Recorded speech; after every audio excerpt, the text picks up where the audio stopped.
Hello again, and I am back with another Narnia ranking video. And in this video, I'm going to be doing the Focus on the Family Radio Theater of the Narnia franchise. Now, just before I get started, I just want to make a quick announcement. I am planning on making some other future Narnia videos. I'm going to be doing some predictions for the Walden adaptations if they did continue, and I'm probably going to do another more ranking videos. But if I don't finish any of these before the 4th of November this year, I probably won't be uploading any videos until probably a week or two after the 12th. Because, as said in my previous video, I'm going to Medjugorje in Europe. But I will try and upload some YouTube shorts as I can. That's probably going to be the easiest for me at the moment, and now that I've got video editing on my phone, so I'm going to be trying to do that as well. And I might be able to do some while I'm actually at Medjugorje. So, without further ado, let's get started. Also, I just want to say that the main thing I do not like about these adaptations is mostly David Suchet. Him as Aslan was not a good choice. His voice is just too deep, and he talks so slowly. It's kind of irritating. Also, there will be some major spoilers, so if you haven't listened to these radio theater versions, and if you do not want to be spoiled, then you need to stop watching this video right now. Number 7 on this list is The Lion, the Witch, and the Wardrobe. Even though this is actually my favorite book in the entire series, but the reason I don't like this one much is because there's a slight mishap. Like, there's this one scene that doesn't make any sense. And that's the scene where Edmund meets up with Lucy and he follows her into the wardrobe. In the book, she didn't know that Edmund was following her, but in here she does. Because when Lucy was going to go in and Edmund's about to go follow her, and then after his conversation with the White Witch, and when they meet up again, she says that line, "If I'd known you got in, I wouldn't have waited for you." And I was like, "But you did know. He was going to follow you." I don't know. That just doesn't make any sense. Also, the scene where the witch kills Aslan, in the book she said die once, but in here she said it twice, and she said it so long. And it did sound a little forced to me, in my opinion. But just so you know, I do like this one more than the BBC version, but it's just my all-time favorite is, of course, the Disney/Walden adaptation. So yeah, this is number 7. This is number 7 on my list. Number 6 would have to be The Silver Chair. While I really enjoyed the voice performances of Jay Williams and Ron Moody, the thing that sort of bothers me just a little bit, in the third act, there's a musical melody that pretty much repeats every so often. I mean, it's not terrible, but it can be a bit distracting. And plus, that's never happened in any other franchise, you know? You never hear the same musical tune throughout the entire story. You only hear it just like 1/3 part of the story, you know? But the main thing I do like about it is that they did not had Elizabeth Council to voice the Green Lady, because she voiced the White Witch. Because if you guys have seen the BBC version, they actually have the same actress to play both the White Witch and the Green Lady. But here, they did not do that. They did not had Elizabeth Council to voice the Green Lady as well, so she instead was voiced by Joanna Myers.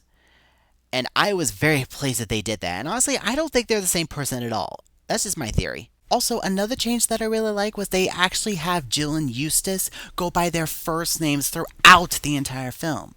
I really like that they did that, because in the book they go by their last names, but here they didn't. I really like that change, and I'm so glad they did that.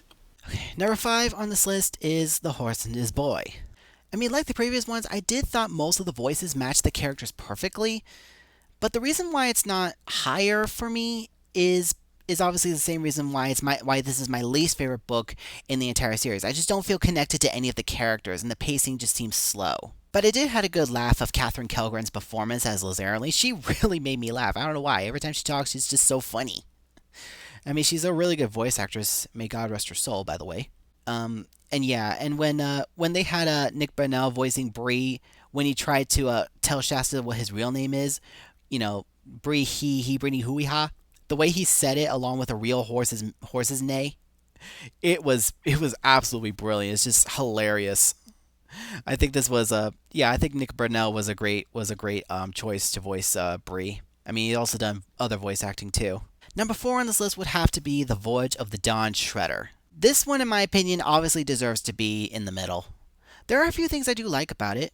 One, I thought Stephen Webb's performance as Eustace was probably the best part, and what really makes you just love to hate him. And honestly, he's the best used to Scrub in my opinion. I think he's better than Will Poulter. And no offense, I think he did good, but Stephen Webb did a much better job in my opinion. And the thing that surprised me the most is that in the book, you never find out what Lucy's nightmare was. But in here, you do. And that's actually the scene where the White Witch kills Aslan on the stone table. So if you have seen the Fox/Walden adaptation, and if you have listened to this before seeing the film, I'm sure you weren't surprised. And also, I was very glad that they did not include the scene where Eustace eats the old dragon. I'm glad they cut that out because that was really gross. When I first read that book, that part in the book, I did feel like I was going to be sick. And also, the scene where Lucy was looking through the magician's book, they handled that scene very, very well. That was actually my favorite scene in the book, and I thought they did it really brilliant. The music is just perfect. The sound effects are great, and the timing just seems perfect. I was so great that they made that scene right. What I think is probably the best change, in my opinion, would have to be the part where they were telling Ramandu's daughter about the story of Sleeping Beauty. In the book, it was Caspian who told her that, but in here, it was Edmund. Honestly, hearing it from Edmund or Lucy or Eustace's point of view makes a lot of sense. I think it was a really good change. I really like that they did that. Oh, and another fun fact, whenever I listen to these versions, I actually take some of the images from the Walden movies and I recreate and retell them differently inside my head, and that's how I fix the third film. Number 3 on this list is The Magician's Nephew. The one thing that I really like about it is I really like how the prologue started. We actually get to hear Aslan about to awake Narnia, even though that never happened in the book. And then when we get to the part where Aslan was singing and creating Narnia, the music was so incredibly beautiful, and it was just wow. You can really picture Narnia being created inside your mind, and it's just it really blew me away. It's just so beautiful and romantic. It's just wow. And there were a couple changes, but the best change in my opinion was the scene where Diggory sees his mother, because in the book he only went into his room once, but in here he actually goes there twice. In the first half of the book, his Aunt Letty told Diggory to give his mother some food while she's in bed, and that never happened in the book. But here, I thought that was a really good change.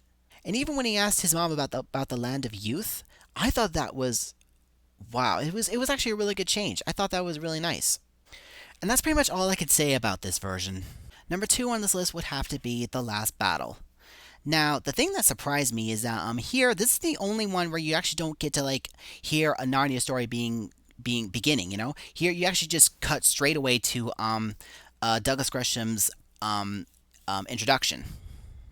And I really enjoy some of the voice performances, especially from Shift and Puzzle. And I really enjoyed the fights and the sound effects. Everything was just wow. Like you can really see Narnia being fought, and even like the scene where as where Narnia's son rises for the first time and then dies. You can really see that. You can really imagine seeing Narnia dying, and the way they handled it was just wow. It was absolutely amazing.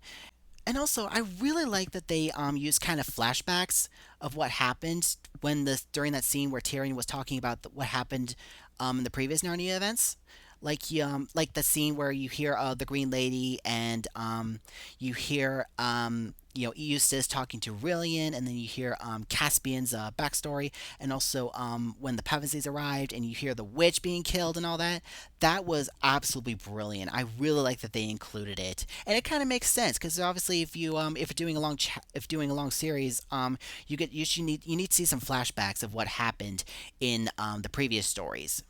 And also, I really like that they used some of the musical melodies that were played in the previous stories to play in here. This was absolutely amazing. I'm so glad they did that. And also, it doesn't say who voiced Tash, but the way he talked, it was really terrifying. It was very croaking, and it's just that he really scared me. Tash absolutely terrifies me the most, and it's just it was absolutely brilliant. This one was absolutely great, and I also love that they used the exact same voice recordings for the reunion scene, which is actually my favorite part in this story. And the way they did it is just wow. It was absolutely brilliant, and I thought they handled that scene so well. Pretty much everything is pretty much timed right, and it's just wow. I really really like this. And honestly, even though it's my one of my least favorite books in the series, my second least favorite, this one deserves to be higher. It deserves to be number 2. In my opinion, I think it's really great. And number 1 is of course Prince Caspian. This one, in my opinion, is probably the best one of all. I mean, nothing in here sounded forced or rushed. The timing seems perfect, and also the best part is that when they actually use the exact same musical melodies that were played in the previous disc to play at the beginning of the next disc. It makes it feel like a full-length feature film and not like a TV series where it's a to be continued kind of ending, or not like a play where there's like an intermission, you know? And also, I really like how they did the timing scenes, like when Trumpkin was telling the Pevensies about Caspian's story, and then we kind of like cut into it. It's almost like it was definitely like being in a movie where you could see like a flashback of it. And oh my gosh, they did it so perfectly. And also, my favorite scene, when Lucy wakes up, she sees the trees moving, she runs towards Aslan.